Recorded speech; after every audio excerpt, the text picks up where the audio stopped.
Senator Antic. Thank you, Mr Acting Deputy President. Founded in 1971 by Klaus Schwab, the World Economic Forum is steeped in authoritarianism and Marxist ideology. It's an ideology which is creeping into governments across the world. To quote Schwab himself when speaking about the Canadian Parliament, "We penetrate the cabinets. I know that half this cabinet, even more than half, are actually young global leaders of the World Economic Forum. It's true in Argentina, it's true in France, now with the President who is a young global leader." End quote. The World Economic Forum promotes globalist issues such as climate change, so-called systemic racism and sexism, and creating an online digital identity. However, closer inspection reveals the World Economic Forum is an anti-capitalist, anti-free market organisation that seeks to subvert Western values and political processes, and they are very organised and very well funded. Their message is designed to appear harmless when, in fact, the ideology that underpins it is revolutionary and destructive. They train aspirational leaders in their ideology and help them make connections in spheres including politics, business and the arts.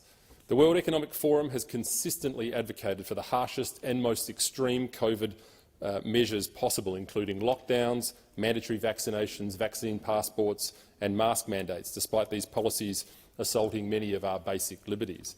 At the centre of the World Economic Forum's ideology is stakeholder capitalism. Essentially, this is a theory that traditional free market capitalism ignores the dangers posed by climate change, and so the government must enforce restrictive policies to save the environment, even if that means less wealth. Why then are the forum's criticisms of capitalism always directed at Western nations rather than the great polluters such as China and India? The forum believes that your freedoms should be minimised to prevent the imminent climate catastrophe, the one that's coming for 10 years in the last 50 years, by the way. The central theme of the World Economic Forum's material is what they call the Great Reset, which is Klaus Schwab's term for the opportunity the pandemic has presented to reimagine and reinvent the economic policies of the West. The term comes from Schwab directly himself with his 2020 book entitled The Great Reset. In a now-deleted video titled 8 Predictions for the World in 2030, the World Economic Forum claimed that "you'll own nothing and you'll be happy," a slogan that hits the same dystopian note as "work makes you free and ignorance is strength."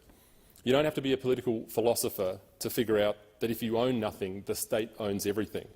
There's a word for this. It's called communism. The World Economic Forum and its affiliates shamelessly promote the abolition of private property, a central facet of Karl Marx's demented utopian ideology which led to the deaths of tens of millions of people worldwide in the 20th century. To quote Margaret Thatcher, quote, "Communism never sleeps, never changes its objectives, and nor should we." No matter how sophisticated the World Economic Forum tries to make the abolition of private property around the world sound, the fantasies of Karl Marx always lead to the crushing of individuals' liberties and lives and the expansion of the state's tyranny and power. It is imperative that we pay close attention to the World Economic Forum and do all that we can to preserve liberty and reduce government intrusion in our lives. And if we fail to do so, the anti-democratic forces in the West will continue to march on, and we may wake up to an Australia that we no longer recognise. Australians deserve to know the extent to which the World Economic Forum's influence and infiltration of our country and how far it has gone, and we're going to find out.